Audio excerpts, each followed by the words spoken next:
shit, mijn telefoon die gaat af. Iets voor 4 in jouw bed, met een movie gecatcht. Ik kijk je aan, jij kijkt me aan, ik voel mijn hart in mijn nek. Ik weet dat jij me nu gaat vragen wie zijn nummer is dat. Ik voel die heat al langzaam komen, dus ik stap uit je bed.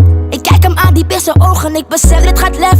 Iemand is weer mad, begint te schreeuwen en flash. Hoe kan ik je zomaar bellen, 4 uur 's nachts ben je gek. Die lijst zei ik maak je dead, ik heb je vaker gezegd. Je moet niet met mijn 4 spelen, want je weet ik ben gek. Dadelijk breek ik je bek en hij weet geloven. En zie je mij dus aan het open. Kijk naar mijn haren, zeg niet leuk, hij is slow out. Is nog niet eens mama van jou, dat je mij stoten.